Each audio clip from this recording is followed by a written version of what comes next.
So people have been indoctrinated and conditioned to think that, oh, this is good, this is bad.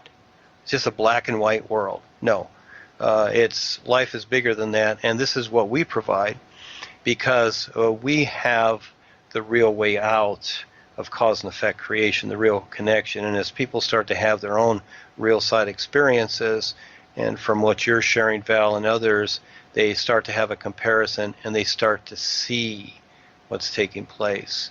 I was just speaking with a gal before this show here, and she was telling me one of her real side experiences on the real side in her so-called dreams, but her dream visions, to where she was running from some guys in black or whatever, and then all of a sudden she came across these big guys that were like bouncers at a club, and they stood in front of her as these guys in black shot and protected her. Well, that was the real guides disguised. And I said that, at first, for the longest time, you're going to run from these things because you're really running from yourself because of your agreement with the fear of this world. But eventually, you're going to have the awareness to where, you're going to be bigger, like the real guides, and then the bad guys are going to be running from you, because you're going to see them on the real side, and they're going to be like little mouse at your feet, because that's exactly what they are.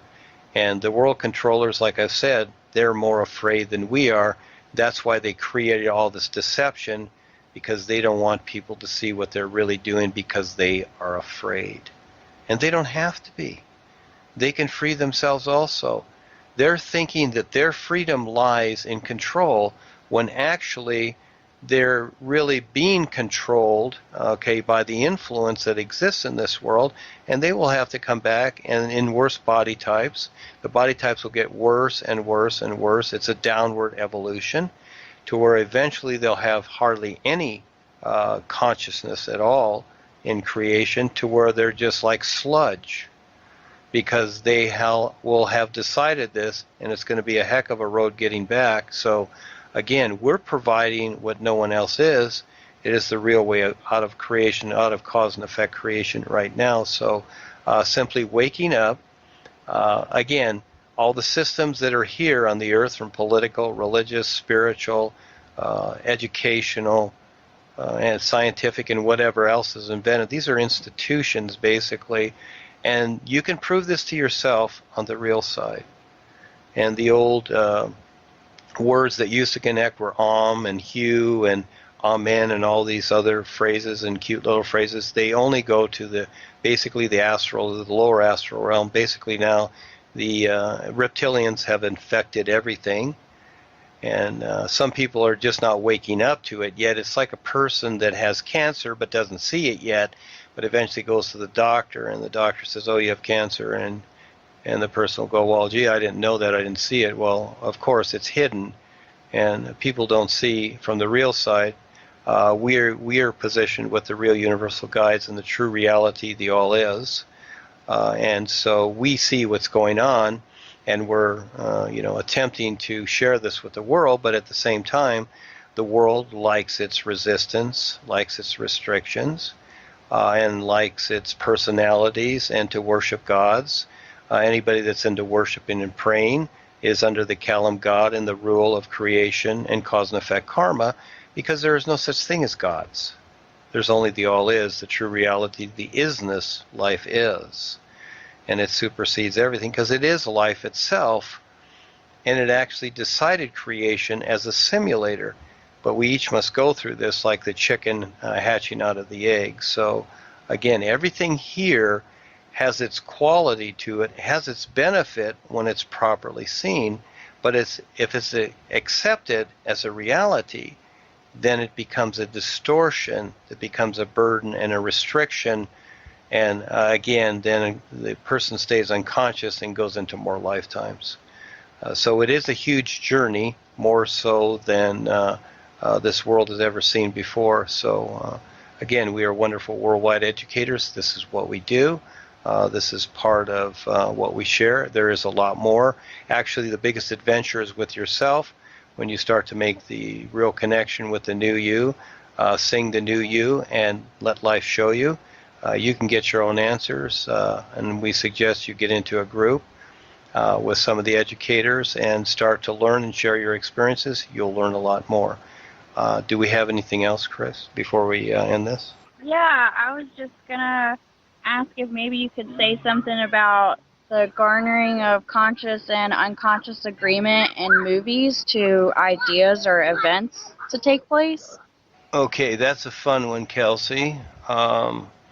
Yes, and because we're in the modern age, we have movies, and the movies are fun. I enjoy the movies too, many aspects of them, like I've said. Again, for the most part, I look at the movies as documentaries. I like to see how people react in certain situations because it gives me a very good objective view of my own life and what I have to deal with while I'm here in creation and what I'm presenting to the world. And as I become more aware step by step, it's all part of the process.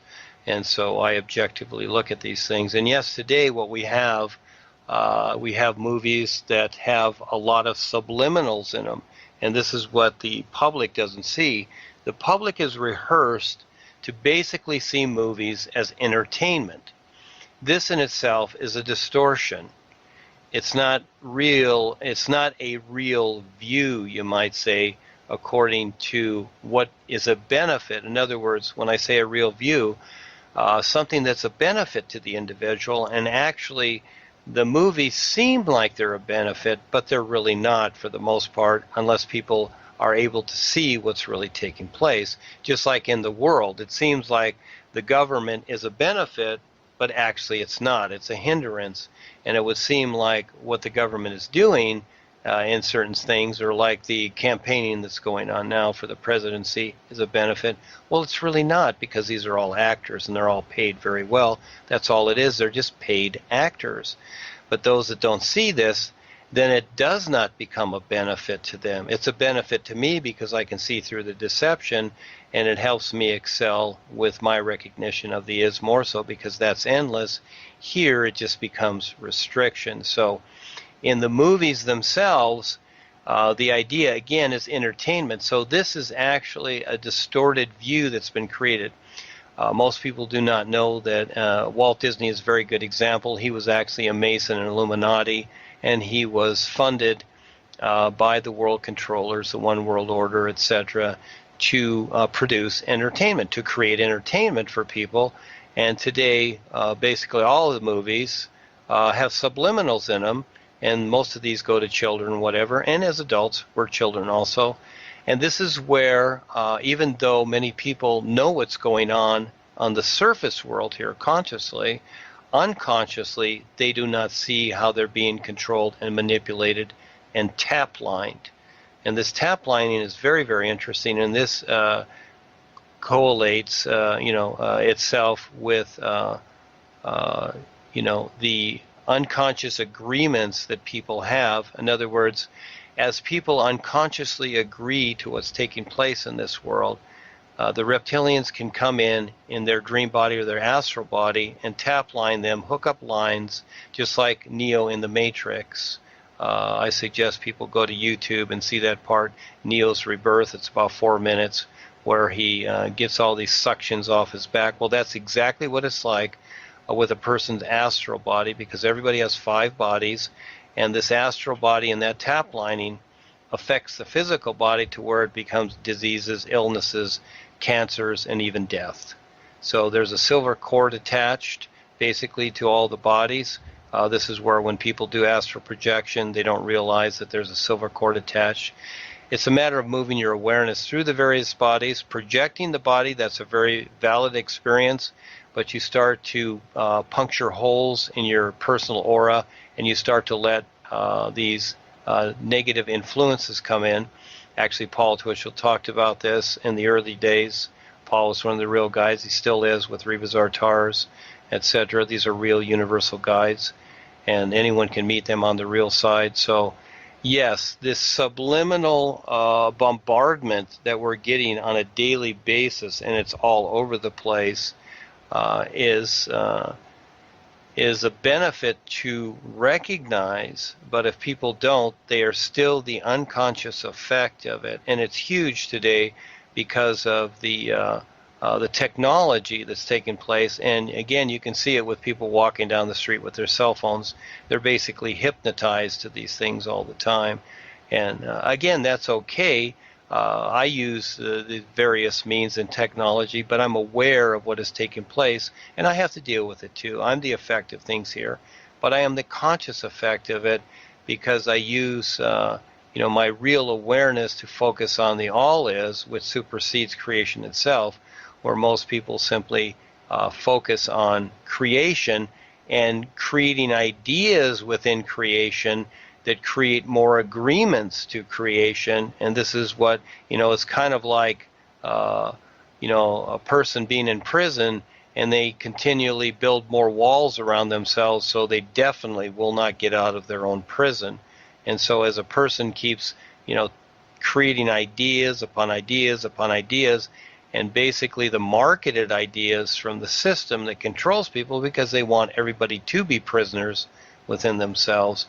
You are a prisoner within your own consciousness, within creation, and eventually you can break through all of consciousness, because it's just in creation, into a position where there is no effect. Consciousness is in cause and effect creation. So yes, this is really the etheric body. This is part of it is subconscious, but part of it is the intuitive part, and this is what people are basically not taught through the systems. They're not taught about their intuition and the various bodies they have. They're only taught about, they're only conditioned and robotized to the system as to how it wants to create creatively. It's very creative in itself, creatively control people. And so again, this gets back to agreement. So as people agree, and they're basically, as a person goes to the movie and sees these movies, again, they see it as entertainment. So what they've really done is, by the very fact that that's how they see it, and they're not aware of what's taking place, well, with that distorted view of seeing it as entertainment, they are easily tap-lined in their unconscious and astral bodies by the reptilians. Yeah, it becomes very easy for them, because now all of a sudden, a person just sits down, they're passive, they're agreeing to it. But they don't consciously know this. They don't consciously see what they're agreeing to. Yeah, it's very real. And this is how subtle the reality of life is, and the other bodies that people have. And, most people have experiences in the other worlds. Many people are afraid to talk about it or whatever, because again, the social structure here is so distorted that it's not verifying, for the most part, the reality of what is really taking place with all of ourself, the whole part of ourself, not just this very small part, which is the physical. But as we wake up, then we start to see objectively all these bodies, and eventually recognize our real awareness and recognize ourselves. Yeah, it's so cool how it works, but it works realistically, not artificially, according to the invented systems and the ideas they have. So again, yes, the movies are a very good example of subliminal marketing to the masses and absolute control. Yes, because most people agree. They simply agree, oh, that was a great movie. And then you go home and you've taken all these subliminals with you.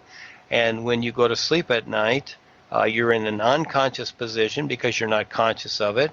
And so you can be manipulated just like you are here. So you're manipulated there, you're manipulated here. So basically your whole being until you wake up is all manipulated, controlled, and tap-lined. It's very, very real. Yes. So we do have knowledge of these things in the world, but for the most part we have the David Icks out there, David Wilcox, and many other people, and I congratulate them, Alex Jones and whatever. They're telling it like it is.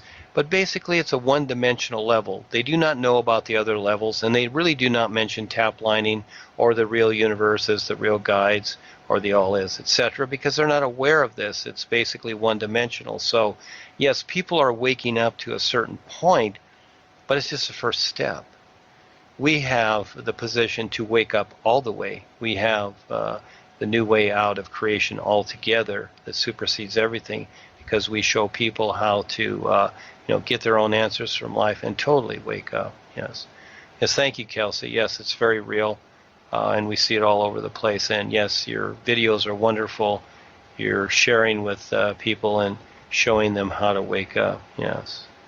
Thank you. Is there anyone else, Chris? I'd like to ask about the fear tactics that you mentioned earlier. What's a good example of a fear tactic?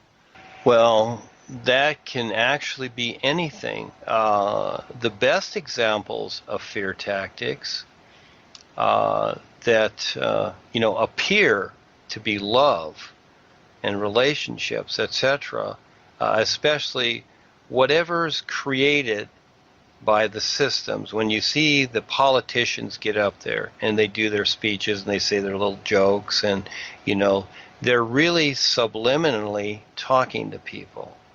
Their speeches and the way they say things are set up in a particular to where it looks really good. It sounds really good.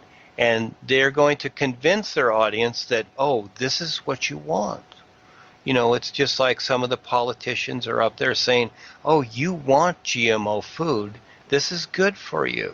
These are good things. And you want the vaccines. These are good for you. And oh, yes, you want chemotherapy, and you want airport radiation, and you want to make sure that you get your daily dose of x-rays every year, and you want to get examined, get your 50 or 60 x-rays a year. You want these things because, again, it's all good for you. And it's just like the drug commercials, the pharmaceutical commercials, where they show people as happy because, oh, they took this drug, and now their life is just simply happy. And so they project that image of a person, a woman or a child, basically an adult, out there and meeting people and, in some, nice place in the park, and they're just happy and playing with their family. So it looks like the idea is that this drug is going to just fix everything in their life. Of course, they show the detrimental part too, but you don't want to pay attention to that. Okay, it gives you cancer, it ruins your organs, it'll make you a cripple, you won't be able to walk anymore, but you know what? That doesn't matter. Okay, all that matters is that you're seeing this happy view here. So actually, you'll want to take the drug because you're afraid not to. You see, all these things that really are restriction and work against you, they're really the happy times. And if you don't take them, then you're really going to be bothered that you didn't because everybody else is taking them. So they're marketing the idea that, hey, everybody else is doing this, and this is the thing to do. And so what do we have today? We have all this stuff out of control. We even have kids taking adult pharmaceuticals, like I saw documentaries about college kids as one example, but everybody's doing it just to get some kind of high from these drugs, and they're basically all chemicals. They're from petroleum product, and this was basically invented by the bankers and the world controllers in the early 1920s, etc. There's a whole history to this if people will just explore it. Again, if this is what people want in their lives, they have the right to have it. But this is not the road to, waking up and having real freedom from themselves. No, it just simply creates more restrictions. So basically, it's curtailed to a physical level, and actually the underlying fact, the binding part, is fear. Because people will be afraid not to agree, because again, everyone else has agreed. You don't want to be left out. You don't want to feel guilty. You don't want to be the strange one in the crowd. So you're afraid not to agree. So this is the subtleness of creating the fear as the binder, so that you do decide to agree with your own demise, so that you can be controlled. It is only through distortion that a person can be controlled. When they recognize reality, they can no longer be controlled unless they decide to be. And as long as we, again, I recognize what's going on, like you and many others, and many people that we know across the world, etc. And see, it's okay to be knowing effect, because as long as we're in creation, we are the effect of something. There's no such thing as the perfect health or being free, etc. This is a fallacy. I never consider myself free in any way, especially here. My focus is the all is. It's more so than any freedom that you can even imagine. But here, the idea of freedom is always implied. And again, that's a fear factor also. Because it's an implied freedom. It's not a real freedom. So people are afraid not to have it or not to agree with the implied freedom. It's very interesting how distortion works and how one can recognize it, but it takes a little bit of time because, again, most people have agreed to the ideas that they've been given, that they've grown up with their parents and whatever, and it's kind of like, oh gee, my mom always told me this or my dad always told me that. And so people are really living with a agreed conditioning that is a restriction. And with that, there's always fear somewhere because they're afraid not to. So again, this is the subtle way, and it's actually, Chris, it's in everything. It's just if you recognize it or not. It's kind of like this. You know, is there a place on the planet that's not poisoned or polluted? No. It can look good. The South Seas can look good with their blue water, but if you take a water sample of that, you know, if you realistically, if you look at it, it looks really good, doesn't it? It's like when we look at the air, we see it looks really good. But if we take an air sample, we see all the pollutants in it. We see all those things that we don't really see, that we really don't want to see. But the thing is that we're still the effect. This is what people don't realize. It's kind of like this is schmoozed over from the controllers. It's like they're saying, well, don't look at that. You know, it's like, again, the pharmaceutical commercials. Look at the happy woman, how she's dancing around and she's with her family, and oh, she's so happy because she took these pills. And even though there's a warning on the pills, don't look at that. Okay, forget that. Look at the happy part. Well, realistically, she's still the effect, isn't she? Even though she's happy for a few moments, she's still the effect. And there's always fear there because fear is the binder. Yes, yes. Thank you for asking that. With this, I'd say we'll wrap it up. This is, and then we'll do another one. So everybody, thank you for listening. You can find us on Facebook. We're all over Facebook as Worldwide Educators. Duane the Great Writer.